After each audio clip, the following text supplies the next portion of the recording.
Welcome, guys, to another episode of JimmyCraft Recap. In this episode, I got a mysterious box that showed up at my house filled with obsidian, so I made some cool bridges. I also put in front of my house a bunch of armor stands made of diamond armor. How did I get those diamonds? I'll get to that later.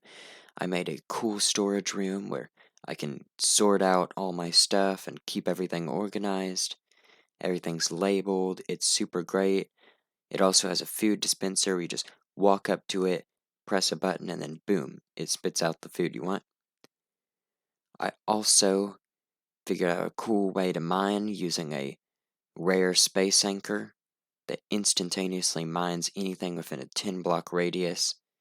Super handy. I built an automatic armor dispenser, and I coded in an upgraded version of a chest called a diamond box that you get from upgrading a chest with a diamond and a smithing table. It's basically a blue shulker box. And I went to Tree Gap, New Hampshire, which is what I'm calling a nearby village, and I tested out a cool new command which dumps your inventory on into the air around you and makes it float using zero gravity. So your inventory basically it spits it out and makes it float. This isn't terribly useful, but it looks kind of cool and could be a really great prank command to use on someone. It's honestly, though, just so fun because you can just run the command and then your entire inventory just floats around you. Also, really great if you are looking for a specific item. I did a cool MLG, which, was actually just an average MLG that I put into slow-mo in the video. And I began looting the village because that's what villages are for, and the villagers won't give me any good trades. So I got loads of stuff, and other villagers have jobs now, tons of hay bales. And then suddenly, a sword called the chef's knife appeared.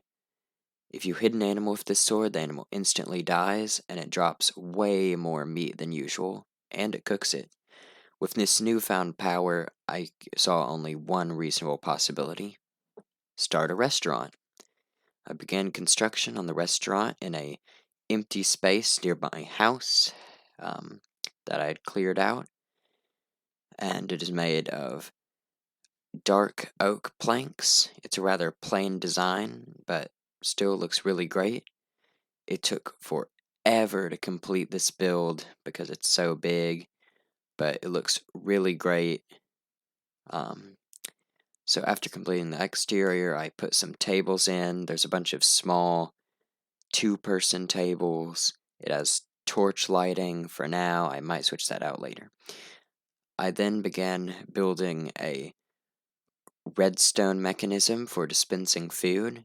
It turned out to be too complicated, so I decided to build a simpler system instead that is a bit more manageable.